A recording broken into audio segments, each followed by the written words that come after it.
بعد فأعوذ بالله من الشيطان الرجيم. بسم الله الرحمن الرحيم.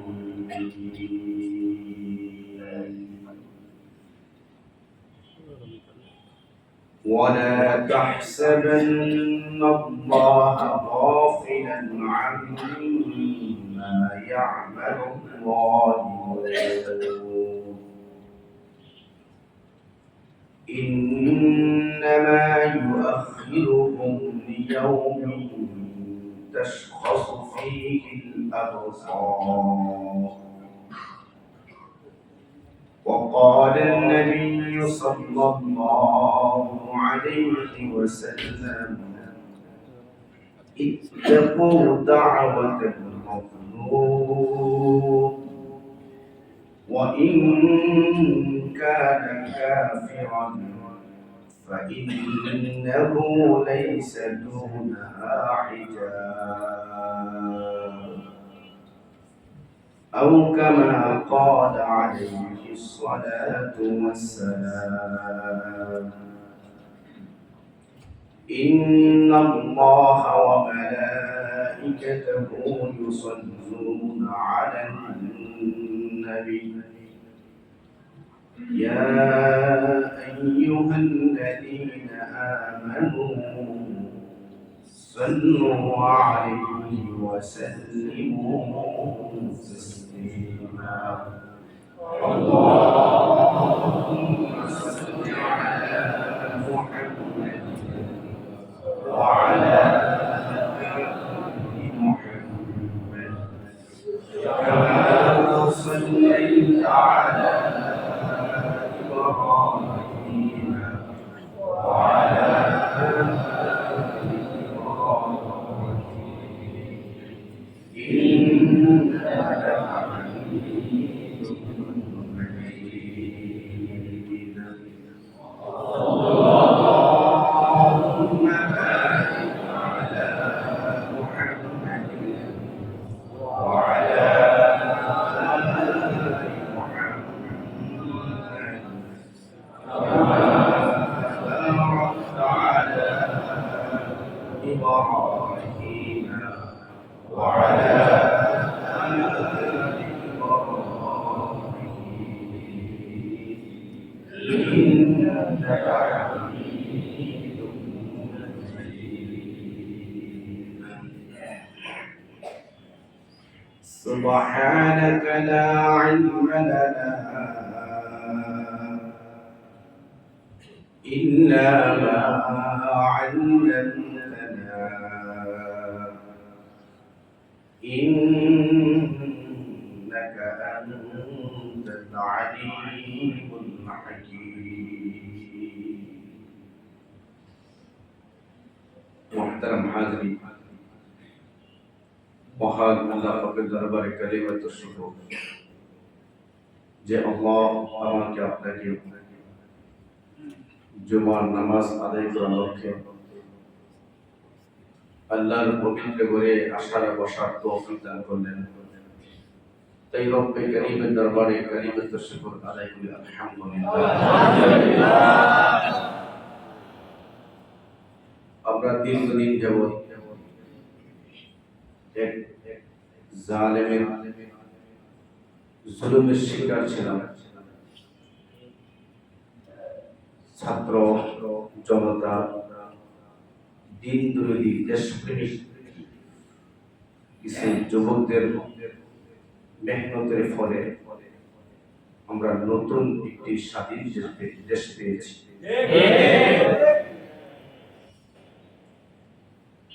এটাও আল্লাহ পাকের একটা নিয়ামত। আল্লাহ তাআলা যখন কোন বান্দাকে কোন নিয়ামত দেন, ওই নিয়ামতের শুকর গুজার করা। প্রত্যেকটা নিয়ামতের শুকর, নিয়ামত যেমন হয় তার শুকরের পদ্ধতিও ভিন্ন হয়। খাবার খাইলাম, ক্ষুধার্ত পেট পূর্ণ হলো, এটা শান্তি। খাবারের পরেই পরে আলহামদুলিল্লাহিল্লাযী আত'আমানা ওয়া সাকানা ওয়া জা'আলানা মিনাল মুসলিমিন। কত হাজার হাজার মানুষ, কত হাজার হাজার পরিবার, কত হাজার হাজার সন্তান, তার হিসাব কারো কাছে নাই। জুলুমান নির্যাতনের শিকার হয়ে একেবারে জ্যান্ত বোবা হয়ে বসেছিলেন। এক মালিকের কাছে বলা ছাড়া, জায়নামাজে বলা ছাড়া এই জমিনে কোথায় কোনো সিস্টেম ছিল না। এত বড় জুলুম থেকে আল্লাহ আমাকে আপনাকে বাঁচালেন। এর শুকর হলো আমার আগের জন যে জুলুমান নির্যাতন আমার আপনার উপরে পড়েছে, আমাকে মালিক সেই দেশের ক্ষমতা বা পাওয়ার দিলে আমি ওই প্রন্থা অবলম্বন না করে আমি এর যে সর্বোচ্চ আখলাক জাতিকে উপহার দেব, এটাই হবে ক্ষমতার পাওয়ার সমান।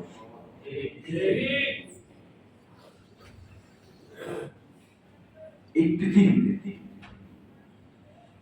কোন জালেম, এই পৃথিবীতে কোন জালেম তার জুলুমের প্রায়শ্চিত্ত পাওয়া ছাড়া এই জমিন থেকে আল্লাহ কাউকে বিদায় করে নাই। কোন জালেম যদি কোন সন্তানের উপর পিতা জুলুম করে, ওই পিতাও জানে, ওই পিতাও সন্তানের উপর অন্যায় জুলুমের শাস্তি না পাওয়া পর্যন্ত জমিন থেকে আল্লাহ তাকে উঠাবে। শুধু সরকার না, শুধু প্রশাসন, জালেম জুলুম দ্বীন ও শরীয়তে এটা অত্যন্ত মারাত্মক একটি গুনাহ। এমনকি কোন প্রাণী যার কোন হিসাব নাই, যার কোন জান্নাত আর জাহান্নাম নাই,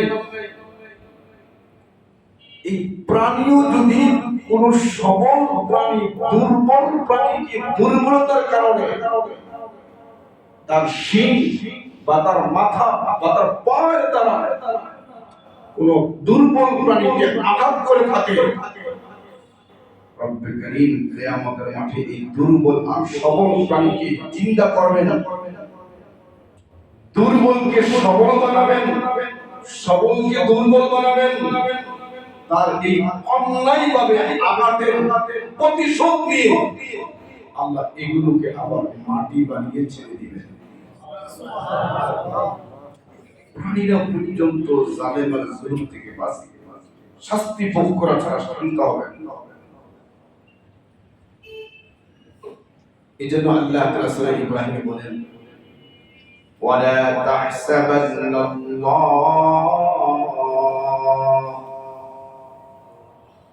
গাফিলান আম্মা ইয়া'মালুয যালিমুন ইন্নামা ইউআখিরুহুম লিয়াওমিন তাশখাসু ফীহিল আবসার। আল্লাহ তাআলা বলেন, জালেমরা কি মনে করে আল্লাহ তাআলা গাফিল? ওয়ালা তাহসাবান্নাল্লাহা গাফিলান আম্মা ইয়া'মালুয যালিমুন। আল্লাহ তাআলা বলেন, জালেমরা যত কাজকর্ম করে তারা কি মনে করে আল্লাহ পাক তাদের কাজ সম্পর্কে গাফিল? তাদের কি তো কর্ম সম্পর্কে আল্লাহ তাআলা গাফিল মনে করে? আল্লাহ বলেন, ইন্নামা ইউআখিরুহুম, আমি আল্লাহ তাদেরকে অবকাশ দেই, একটু ঢিল দেই, সুযোগ দেই, লিয়াউমিন, তাশখাসু ফীহিল আবসার, চোখের পাওয়ার বন্ধ হওয়া পর্যন্ত ঢিলতে সুযোগ দেই। আল্লাহ তাআলা বলেন এই ঢিল যে দিকে থাকি, এত জুলুম করি, এত নির্যাতন করি, দুর্বলকে আঘাত করি, আমার বিরোধী দলকে নিঃশেষ করার পায়তারা করি, ব্যবসার জমিনকে হাজারো ক্ষেত্রগুলোকে ধ্বংস করার আমি যে পায়তারা করি, কেউ বাধা দেওয়ার নাই। আল্লাহ তাআলা বলেন আমি তাকে সুযোগ দেই। মুহতিঈনা মুকনিঈ রুউসিহিম লা ইয়ারতাদ্দু ইলাইহিম তারফুহুম। আল্লাহ তাআলা বলেন এই সমস্ত জালেমকে আমি সুযোগ দিতে থাকি, আর কাজ করতে থাকে, অপরাধ করতে থাকে, অপরাধ করতে করতে করতে করতে এক পর্যায়ে মাথাকে উপরের দিকে করে পলায়ন করতে শুরু করে, ডান বামে চোখ খুলে তাকাবার সুযোগ তারা পায় না। আল্লাহ তাআলা আরো বলেন ওয়া আফইদাতুহুম হাওয়া। আল্লাহ তাআলা বলেন ওরা যে চোখ তুলে তাকাবে, ডান বামে তাকাবার সুযোগ নেয়, কয়েক মিনিট জাতির উদ্দেশ্যে ভাষণ দেব এই সুযোগটাও নাই, কোনো কথা বলে যাব এই সুযোগটাও নাই। মালিক বলেন মাথা উপরের দিকে করে দেন, গলা বেয়ান দৌড়াবে, ডান বামে তাকাবে, একটু সুযোগ নাই। আল্লাহ সামনে আয়াতে আরো বলেন ওয়া আনদিন নাস ইয়াউমা ইয়াতিহিমুল আযাব। যখন কোন জালেম জুলুম করে, ওই জাতির উলামায়ে কিরাম, ওই জামানার নবীরা যাদেরকে বারবার ভয় দেখাবার আগে আপনি এই কাজগুলো করেন না, এই পন্থায় হাইটেন না, দুর্বলকে জুলুম করেন না, ওরা যখন ভয় দেখায় তখন তারা বলে ফায়াকুলুল লাযীনা যালামু ربنا أخرنا إلى أجل قريب। আল্লাহ তাআলা সমস্ত নবীদেরকে বলেছেন ও নবীরা, জালেমকে আমার আযাবের ভয় দেখাও, তার শাস্তি কত ভয়ঙ্কর হয়, তার পরিণাম কত খারাপ হয়, আপনি কথাগুলো পেশ করেন। এই পেশ করার পরে এক পর্যায়ে জালেমরা বলে রব্বানা আখিরনা ইলা আজালিন করিব। অচিরেই তো আমরা একটু সুযোগ কিছু একটা পাবো, আমাদের কে ঠকাবে? আল্লাহর সামনে আরো বলেন এরা এক পর্যায়ে এমনও বলতো মিন ক্বাবলু মা লাকুম মিন যাওয়াল। জালেমদেরকে যখন জুলুমের কারণে আল্লাহ কি আযাব দিবেন, আল্লাহ কি শাস্তি দিবেন, এই কথা যখন বলা হইত তখন তারা মাথা উঁচু করে বুক ফুলায় বলতো আমাদের ক্ষমতা আমাদের কাছ থেকে কেউ কোনোদিন ছেড়ে আনিতে পারবে না। আমরা পলাই না, কি বলে তখন আমরা পলাই। রব বলে ওরাই বলতো আমাদের ক্ষমতা যাবে না। রব এই সমস্ত জালেমদের তুলে ধরেছেন। এই পৃথিবীতে যে বড় জালেম ছিল ফেরাউন, কি পরিমাণ জুলুম করছে, কি পরিমাণ জুলুম করছে। আল্লাহ তাআলা বলেন যে অন্যায়ভাবে হাজার হাজার দুর্বল বনী ইসরাইল জাতি নিষ্পাপ মাসুম বাচ্চাকে হত্যা করতে ক্ষমতার প্রভাব, কেউ তার সঙ্গে কথা বলবে সাহস নেই। নারী জাতিকে তার সমাজের তার রাষ্ট্রের নিম্ন থেকে নিম্ন কাজগুলো করার জন্য জীবন বান্দিত্বের জীবনের গলায় ঝুলে কেউ বলতে পারতো, বললেই গ্রেফতার, বললেই আইনাগর, জীবন ভর কারণ চেহারা দেখবে না, সূর্যের আলো বাতাস পাইবে না। এই পরিমাণ জুলুম ফেরাউন। এই ফেরাউনরা কেমনে মারছে, কিংবা লাঞ্ছিত করছে। এটা ইদু, পৃথিবীর জমিনের নিম্ন জগতে যারা চলে, ইঁদুরের মতো ছোট্ট একটা প্রাণী যখন মানুষের হাতে বন্দী হয়, ছোট্ট লোহার খাঁচার মধ্যে কত ভাবে লাঞ্ছিত অপদস্থ করে করে তাকে প্রাণ দিতে হয়। একটা ছোট্ট থেকে ছোট্ট ইঁদুরের জীবন যেমন মানুষ অতিষ্ঠের কারণে আমার এই ক্ষেত নষ্ট করছো, আমার এই কাগজ কাটছো, আমার এই ক্ষতি করছো, দোকানের সব চাউলের বস্তা ছিন্ন করে ফেলছো, এই যে তার এই যন্ত্রণায় অতিষ্ঠ হয়ে একটা একটা ইঁদুরকে যেরকম নির্মম ভাবে প্রাণ দিতে হয়, এর যে শতগুণ নির্দিষ্টতার সাথে পুরো পৃথিবীর সামনে চোখে আঙুল দেখাইছেন। 400 বছর অধিক ক্ষমতার রাজাকে আমি ইঁদুরের যে নির্দিষ্ট মৃত্যু দিয়ে জাতিকে জালেমের শান্তি দেখায়। দুনিয়া শুধু তাকে মৃত্যু দিয়ে ক্ষান্ত হন নাই, রব্বে কারীম তার বডিটা রেখে দিয়েছেন। কত পোকামাকড় কত শরীর খেয়ে ফেলে, কিন্তু ফেরাউনের বডিটা শরীরে কোনো পোকামাকড় খায় না। আল্লাহ পাক তার বডিটা রেখে দিলেন। এই পৃথিবীতে যত জালেম বাজ আসবে তাদের চোখে আঙ্গুল দ্বারা রব্বে কারীম দেখাবেন, এই দেখো তুমি জুলুম করতেছো, তোমার আগে এক জালেম গেছে, তার যে পরিণাম তুমি জুলুম করলে তোমার পরিণাম এমন হবে।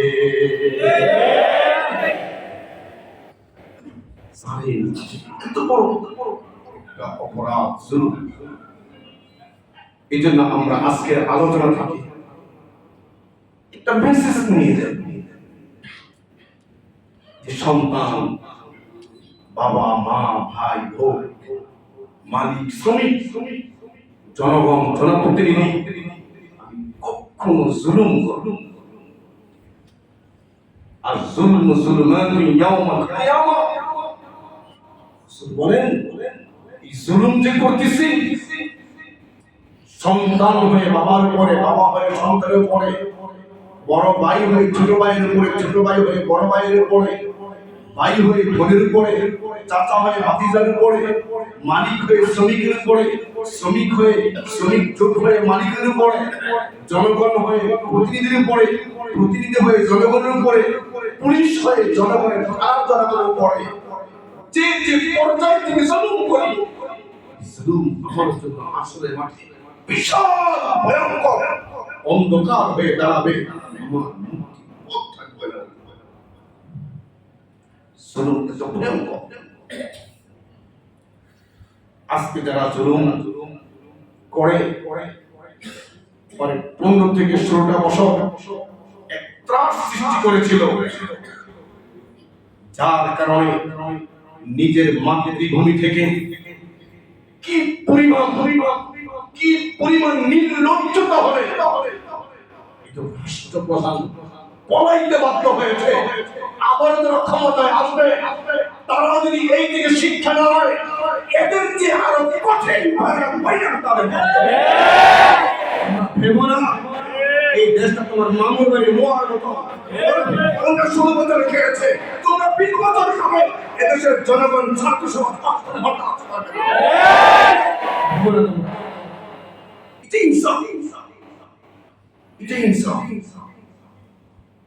স্বাধীন বলে স্লোগান দিয়ে লক্ষ লক্ষ মানুষের সম্পদ আত্মসাৎ করে নিয়ে আসলেন। এটা কোনিবার, এটা কোনিবার টনকে টনকে রড তারাই গেছে, শত শত সিমেন্টের বস্তা, শত শত চাউলের বস্তা, লক্ষ লক্ষ সম্পদ আত্মসাৎ করে কোন স্বাধীনতা শিখেছেন? ইসলাম কি বলে? আপনারা সকলে জানেন রাসূল করিম সাল্লাল্লাহু আলাইহি ওয়াসাল্লাম ওহী পাওয়ার আগে, ওহী প্রাপ্ত হওয়ার আগে মক্কায় 40টা বছর ছিলেন। তখন রাসূল শুধু একজন নবী মুহাম্মদ আব্দুল্লাহ ইবনে মুহাম্মদ, 40 বছর পরে রাসূল বলেন মুহাম্মদ রাসূল সাল্লাল্লাহু আলাইহি ওয়াসাল্লাম ওহী প্রাপ্ত হওয়ার পর মক্কায় আরো 13টা বছর ছিল। ওই 13টা বছরে রাসূল কি পরিমাণ জুলুম, পরিমাণ নির্যাতন, শুধু রাসূলই না, রাসূলের সাথে যারাই ছিল পৃথিবীর কোন ইতিহাস, পৃথিবীর কোন দলের নেতা নেত্রী কর্মী তার দলের জন্য এই পরিমাণ আত্মত্যাগ স্বীকার করে নবীর সাহাবীদের চেয়ে এত বড় আত্মত্যাগের নজির পৃথিবীর আনেওয়ালা উম্মাহ কেউ দেখে না। এই পরিমাণ জুলুম মক্কার কাফেররা করেছে। মদিনার মক্কায় প্রথম থেকে প্রথম সাহাবীরা পর্যন্ত এই নির্যাতন সহ্য করতে না পেরে অর্থ, সহায়, সম্পত্তি, স্থাবর অস্থাবর, আত্মীয় স্বজন সব ছেড়ে রাতের গভীরে একবারে পলায়ন কি বলে এর চেয়ে আরো নির্মম ভাবে একটা সাহাবী মক্কা থেকে মদিনা চলে গেছে। নারীদেরকে কি পরিমাণ জুলুম!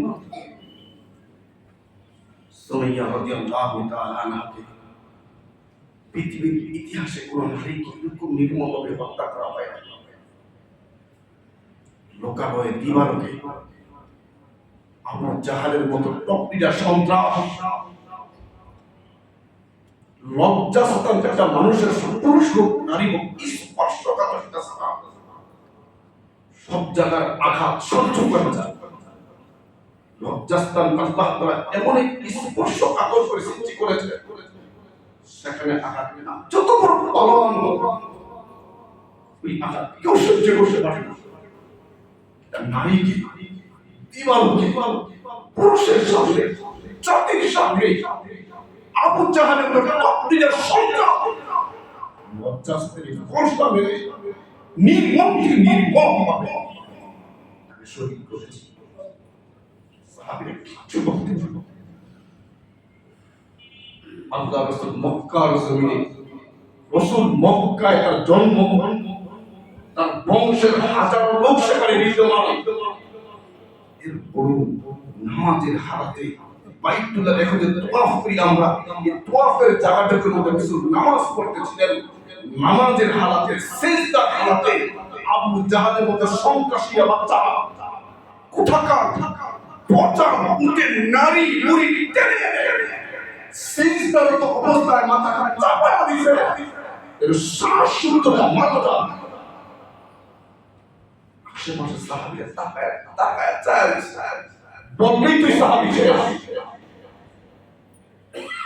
এরকম জুলুম নির্যাতন দিনের পর দিন, 1 বছর না 2 বছর না 13টা বছর সহ্য করে আল্লাহ পাকের নির্দেশে সাহাবা ইকরাম সহ একের পর এক হিজরত করে মদিনায় চলে যান। মদিনায় গিয়ে 8 বছর কাটাবার পর সেখানে তো ইহুদি নির্যাতন, সেখানে কেউ শান্তি পায় না।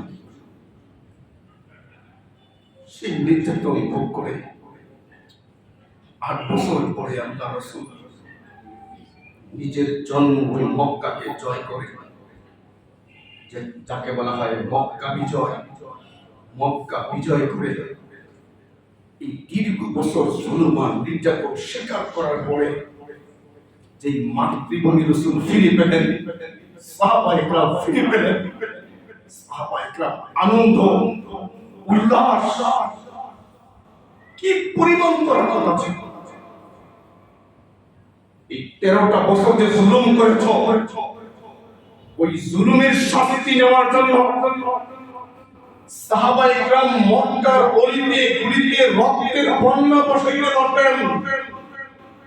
আল্লাহ রাসূল মাতৃভূমি বিজয় করার পর, মাতৃভূমির ক্ষমতা পাওয়ার পর আল্লাহর পয়গম্বর দেবগহীন কণ্ঠে ঘোষণা করলেন যে যত অপরাধ করেছ, যে আমার সাথে যত দুর্ব্যবহার করেছ, আমার সাথীদের সাথে দুরাচরণ করেছ, লা তাসবিহা আলাইকুমুল ইয়াউম, আজকাল কোনো শাস্তি নেই, আজকাল কোনো অপরাধ নাই।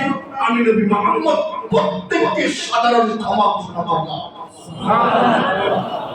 আজকের এই বাংলাদেশের কঠিন দুর্দিনে আমাদের তিনটা কাজ করণীয়। এক নাম্বার কাজ হলো ক্ষমা, দুই নাম্বার কাজ হলো ন্যায় বিচার, তিন নাম্বার কাজ হলো আমাদের ধৈর্য।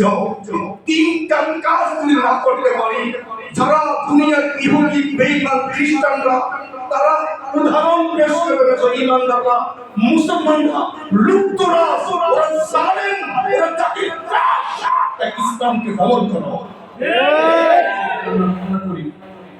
আমরা গণভবন থেকে যা যা এনেছি, যদি আমাদের উল্লাস খুব আনন্দ লাগছে, ইহুদি আর খ্রিস্টানরা মুসলিমকে হাসছে, আসলেই মুসলমানরা সন্ত্রাস।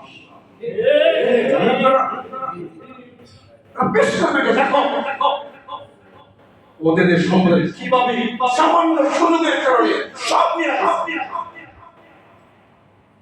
ইসলাম তো এমন, ইসলাম তো এমন, ইসলাম তো এমন। একজন মুসলিম যুবকের সামনে একটা যুবতীকে পেশ করবে, ইসলামের মুসলমানের যুবক তার ইসলামের আদিনের কারণে ওই নারীর দিকে চোখ তুলে তাকাবে, ইসলাম আমরা করলাম। আল্লাহর পয়গম্বর মক্কার ক্ষমতার মধ্যে পাওয়ার পর যেই কোটের মধ্যে বসা ছিলেন, আল্লাহর পয়গম্বর নত হতে হতে বিনয়ী হতে হতে এই পরিমাণ বিনয়ী হয়েছে, মাথাটা নিচু করতে করতে ঈশ্বরী এসেছে কোটের পিঠের সাথে আল্লাহ নবীর মাথা মোবারক লেগে যাওয়া কিন্তু গম হয়ে যায়। আল্লাহর পয়গম্বর এমনকি সাহাবায়ে কেরাম আনন্দে উদযাপন করতে করতে সীমা অতিরিক্ত কাজ হতে লাগলো। ওই মুহূর্তে আল্লাহর পয়গম্বর দুনিয়া থেকে যাওয়ার 80 দিন পূর্বে আল্লাহ পাক একটা সূরা মুকাম্মাল নাযিল করেন, ইদা জাআ নাসরুল্লাহি ওয়াল ফাth ورأيت الناس يدخلون في دين الله أفواجا فسبح بحمد ربك واستغفر إنه كان توابا.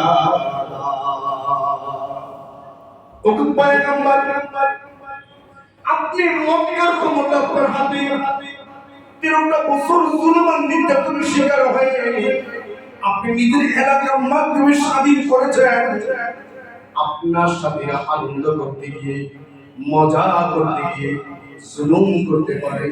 এজন্য আল্লাহ পাক বলেন, যখন বিজয় এসেছে, সাহায্য এসেছে, এমনকি আপনি দেখেন ওয়ারাআইতান নাস ইয়াদখুলুনা ফি দীনিল্লাহি আফওয়াজা।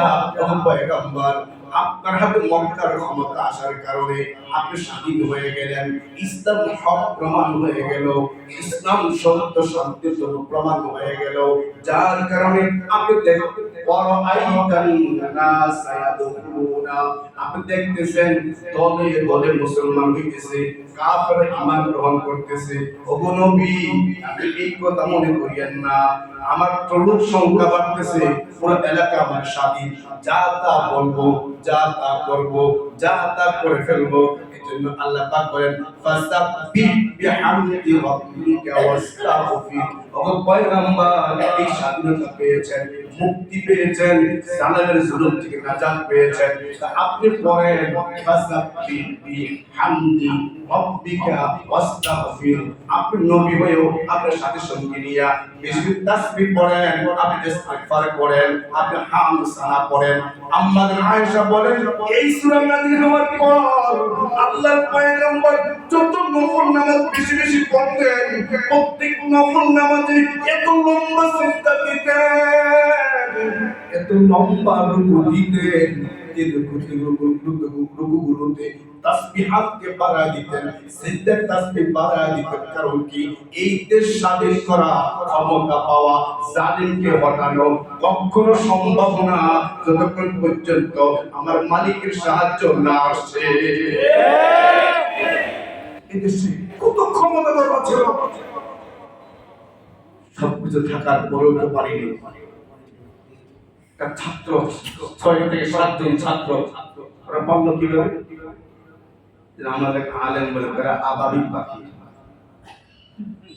আবাবিল পাখি এসে আব্রাহাকে ধ্বংস, ক্ষমতাধর আব্রাহাকে চূর্ণ বিচূর্ণ করে দিয়েছে। আব্রাহার কাছে অস্ত্র ছিল, আব্রাহার কাছে হাতির বাহিনী ছিল, আব্রাহার কাছে আক্রমণের প্রতিরোধ করার সব আসবাবপত্র ছিল। এরপরও আবাবিল পাখি অস্ত্র নিয়ে আসে নাই, পিস্তল রাইফেল নিয়ে আসে নাই, আর কামান জল নিয়ে আসে নাই। শুধু আসছে কি ছোট্ট ছোট্ট কয়েক টুকরা পাথর। ছাত্ররা কি ছিল? অস্ত্র ছিল না, টুকরা ছিল। এর ভাই 7 থেকে 5 থেকে 7 জন ছাত্র দেশটাকে পরিবর্তন করতে পারে।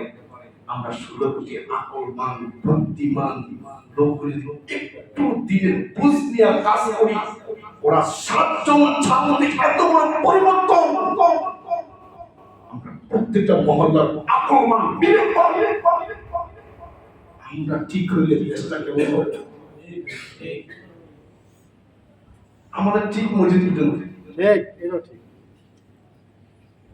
আমরা হক কথা বলবো, হক কথা বলা তো যায়, কিন্তু হক কথা বলার পরে সহ্য করে লোক তো সমাজে নেই। আমরা স্বাধীন মনায় কথা বলবো, এই স্বাধীন কথাটা যে আপনি খাবেন, খাওয়ার মতো লোক তো সমাজে নেই। আপনি রোগীকে অ্যান্টিবায়োটিক দিচ্ছেন, অ্যান্টিবায়োটিক ধারণ করার শক্তি গায়ে থাকতে হবে। রোগী শরীর দুর্বল, অ্যান্টিবায়োটিক দিলে আমার রোগী ওষুধ দিল, আমার অবস্থা যেমন। তো ভাইও চলুন আসুন আমরা এই কাছ থেকে ফিরে আসি। যে যে জায়গায় থেকে যার উপর জুলুম করেছি, যাদের দোকানে লুটপাট করেছি, আসবাবপত্র ছিঁড়ে নিয়েছে, নিজ মন থেকে নিজে ফিরে দিয়ে আসে।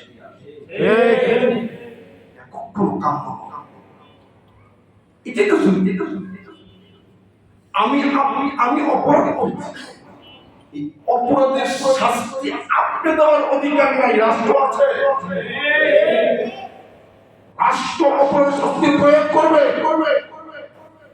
আপনি যদি আপনার হাতে যদি আইনকে তুলে নেন, আমি যেই পরিমাণ শাস্তি পাবো ওই পরিমাণের যে একটু পরিমাণ বাড়ায় দিলে আপনি জানেন হবেন। এই জন্য আল্লাহর পয়গম্বর বলেন ইত্তাকু দাওয়াতান মাজলুম। আল্লাহর পয়গম্বর বলেন ও আমার উম্মত, জালেমের মাজলুমের দোয়াকে তোমরা ভয় করো। ইত্তাকু দাওয়াতাল মাজলুম। আল্লাহর পয়গম্বর বলেন ও আমার উম্মত, মাজলুমের দোয়াকে ভয় করো। ওয়া ইন কানা কাফিরান, যদিও সে কাফের হয়, কোন কাফেরকে জুলুম করা যাবে না। আজকে আমরা ক্ষমতার বলে যদি কোন বিদুর্মীদের উপাসনার আগুন লাগায় দেন, কোন হিন্দুদের নদী পার করেন, আল্লাহর পয়গম্বর বলেন, উম্মত সাবধান সাবধান, কোন বেঈমান কাফের কো জুলুম করবা না, কারণ বেঈমান কাফের মাজলুম উনি যদি আকাশ পানে তাকায় আওয়াজ করে আল্লাহ বলেন, আল্লাহ রাসূল বলেন, ফাইন্নাহু লাইসা দুনা হিজাব, আপনি যে জুলুম করলেন আপনি হলেন জালেম, যাকে জুলুম করেছেন মাজলুম। আল্লাহ রাসূল বলেন, এই মাজলুমের মাঝে আমার আল্লাহর মাঝে কোনো পর্দা থাকে না, ডাইরেক্ট তো আল্লাহ আরশে বসা যায়। সাবধান, হাদিসে কুদসি আল্লাহ রাসূল বলেন, আল্লাহ পাকের কুদরতের মুখের বাণী, ইয়া ইবাদি, আল্লাহর পয়গম্বর হাদিসে কুদসি বয়ান করতেছেন, আল্লাহ তাআলা বলেন, ইন্নী হারামতু যুলমা আলা নাফসি। আল্লাহর পয়গম্বর আল্লাহ পাকের হাদিসে কুদসি বয়ান করতেছেন যে আল্লাহ নিজে বলেন, ইয়া ইবাদি, ইয়া আমার বান্দা, ইন্নী হারামতু যুলমা আলা নাফসি, ইয়া আমার বান্দা বান্দীরা, আমি আল্লাহ আমার উপরেও জুলুম করাকে হারাম করেছি। আল্লাহর যে ক্ষমতা বলে কেউ নাই, মালিক এত বড় ক্ষমতা বলা। এই হাদিসটা অনেক লম্বা হাদিস, আমি শুধু হাদিসের প্রথম অংশটা মত করলাম। এই লম্বা হাদিসের আল্লাহ রাসূল বলেন, আল্লাহ তাআলা বলেন, ও আমার বান্দারা, তোমরা প্রত্যেকে পথভ্রষ্ট, আমি আল্লাহ পথ দেখাই বলে পথ পাও, আমার কাছে হেদায়েত চাও, আমি আল্লাহ রিজিক দেখাও, আমি রিজিক না দিলে তোমরা ক্ষুধার্ত, আমার কাছে রিজিক চাও, তোমরা পোশাক পরতে পারবে না, আমি রব পোশাক দেই বলে পোশাক পরতে পারো, আমার কাছে পোশাক চাও, তোমরা প্রত্যেকেই গুনাহগার, আমি গুনাহ থেকে বাঁচতে দেই বলে গুনাহ থেকে বাঁচতে পারো, আমার কাছে গুনাহ থেকে মাপ চাও।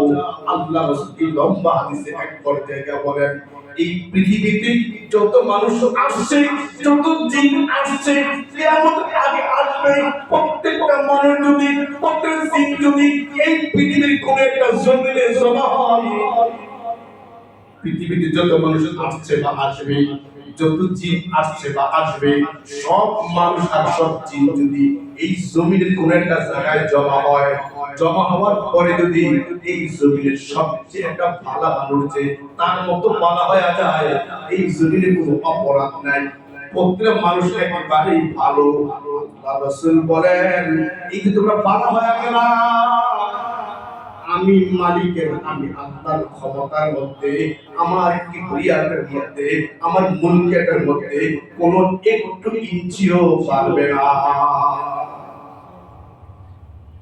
যদি আমরা ভালো হয়ে গেলে আল্লাহ পাকের রাজত্বের মধ্যে না পারে, রাজত্ব ঠিকই থাকে, আমার এই কথাটা হাদিসটা শুনে থাকলে বুঝলে বলেন দেখি ভালো হলে লাভ না, জোরে বলে আমার, আমি আপনার ভালো হলে আল্লাহর লাভ না আমার লাভ, আমার লাভ। এই হাদিসের শেষাংশে রাসূল আরো বলেন, দিদি পৃথিবীর সব জিন্নাতের মানুষ এক জায়গায় জমা হয়, আর জমিনের সবচেয়ে খারাপ মানুষ তার মতো সবাই খারাপ হয়ে যায়। আল্লাহ রাসূল বলেন, এত আল্লাহ পাকের রাজত্বের মধ্যে কমতি হবে, তো বলেন খারাপ হয়ে গেলে ক্ষতিকার এত বড় ক্ষমতা তো আল্লাহ বলেন, আমি এত বড় ক্ষমতা হওয়ার পরেও আমি কারো উপর জুলুম করার আমি হারাম করছি। কথা বুঝেন, আল্লাহ তো কারো উপর জুলুম করে, এজন্য আল্লাহ পাক মাওয়াজিনাল কিসত, নেই বিচারে পাল্লা কায়েম করবেন, সেখানে কারো উপর যারা ফামান ইয়ামাল মিনকাল যারাতিন খায়রান ইয়ারা, খায়রের দিক তো জুলুম করবেন না, খারাপের দিকেও জুলুম করবেন না, ওই ইনসাফের পাল্লা কায়েম করবেন। এত বড় ক্ষমতাওয়ালা মালিক বলেন আমি নিজের উপরও জুলুম করাকে হারাম করলাম। তো আন্দাজ করেন জুলুম কত বড় অপরাধ যদি করেন। তাই রাসূল বলেন ওয়াজআলতুহু বাইনাকুম মুহাররামান ফালা তাযালামু। আল্লাহর পয়গম্বর বলেন যে আল্লাহ নিজের উপর জুলুমকে হারাম করেছেন, ও উম্মত আমার তোমরাও জুলুম করো না, তোমরা জুলুমটাকে হারাম বানায় নাও। ফালা তাযালামু, তোমরা জুলুম করো না। অথচ আজকে জুলুম ছাড়া আমাদের কাজ নেই। এই সম্মান ইলিয়াস আলী সিলেটের একটা বড় এমপি ছিল, আমি শুনছেন না, সে গুম হয়ে গেছে, তার গুমের পর হত্যা তথ্য বেরিয়েছে, পলিথিন দিয়ে মুখটাকে পেঁচায় আমাদের সমুদ্র সৈকতের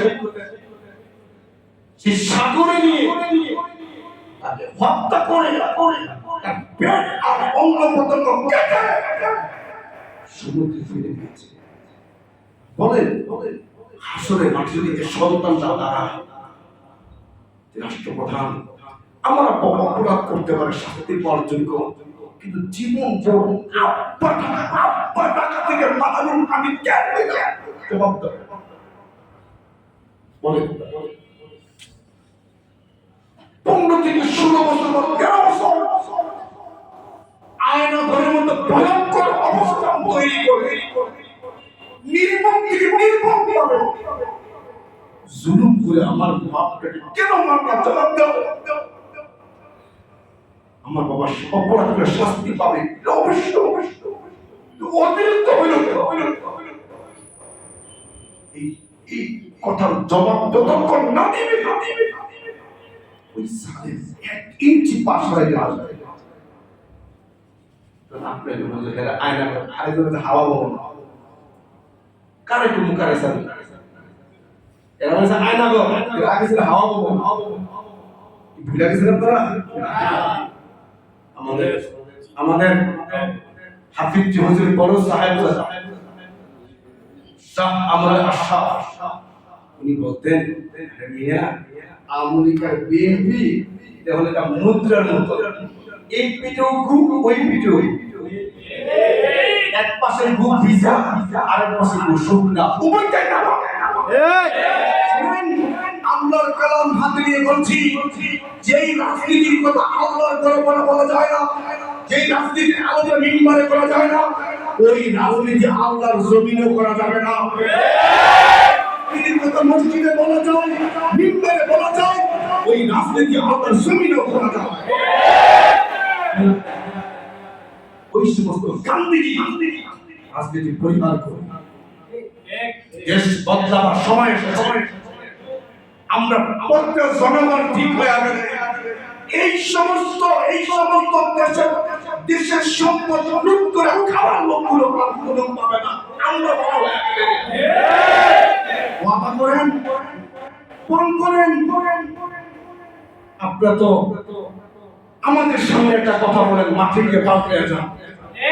আমরা আমাদের মিম্বরের দায়িত্বে আমার আপনার জাতির সুবিধার্থে সবকিছু ভয় ভীতি অপেক্ষা করে আমরা সহি মেসেজ আপনাদের দিচ্ছি। মানা না মানা আপনারা দেশকে বদলাবার সুযোগ এসেছে। আমরা প্রত্যেকে ভালো হয়ে যাই, আমরা আগে ভালো হয়ে যাই, আমরা সংসদে হয়ে যাই, আমরা কান্না বাড়ায় দিই, আমরা তসবি বাড়ায় দিই, আমরা হাত বাড়ায় দিই, আমরা পানিকে ছায়া বাড়ায় দিই। রব্বে করিম আসমান থেকে এমন এক ফয়সালা নাযিল করবেন, এমন লোকদেরকে আমাদের উপরে চাপাবেন না, তারা জুলুম করে, নির্যাতন করে, আত্মসাৎ করে, ক্ষমতা অন্যের হাতে বিক্রি করে, এমন জালেমদের চাপাবেন না। জনগণ ভালো হবে না, আমরা তো ভালো হতে আমরা দুর্বল পাইলে পিটি খাই, পিটি ওই সব তোমরা তো খাবে ঝামেলা পাইছে আমার 5,000 মামলা খালাস, আবার থানায় নেয় আবার 5,000 কেউ খালাস। দেশের সর্বোচ্চ একবারে কিশোর ঘেন, এখন আবার যুবক ঘেন, তারা পিটিং খায়। এই দেশের রাষ্ট্র বদল কি ভালো হবে? আমরা ভালো হবে? আমরা কি করছি? কার সম্পদ নিয়ে আসছি? মনে রেখেন, একটাও হজম করতে পারে না। কি বয়স্ক মুরব্বী যারা বলেন আপনারা পিছনে কেউ হজম করে ভাবতে পারছে? কেউ বাঁচতে পারবে? কেউ রড কিনছেন না, বাবা খুশি 1 লাখের রড 50,000 পাইয়া গেছে। কত? 5,000, 10,000। এর যে ডবল রড আমরা যে লাখ করতে পারি।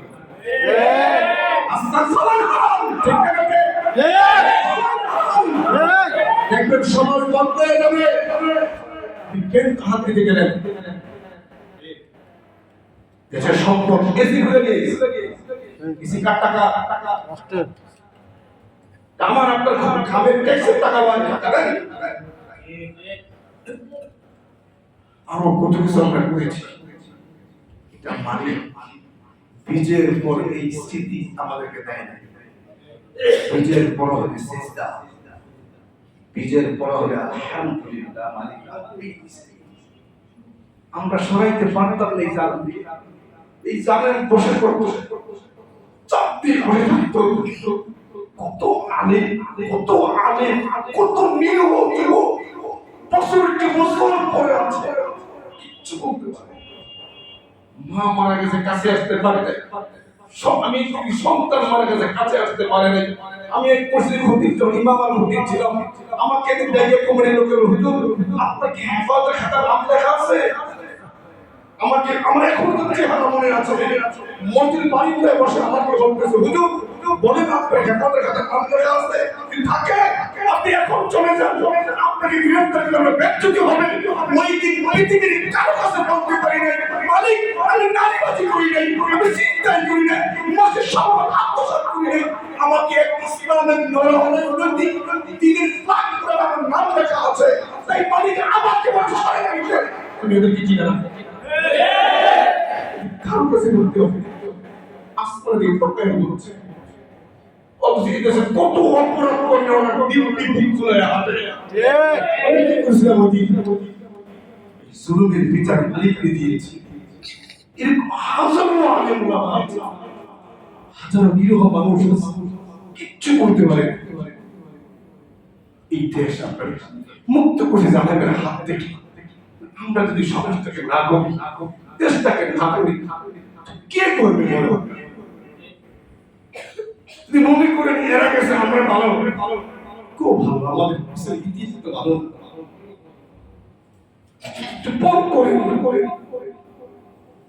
একটা ইসলামিক বিপ্লব ঘটায়।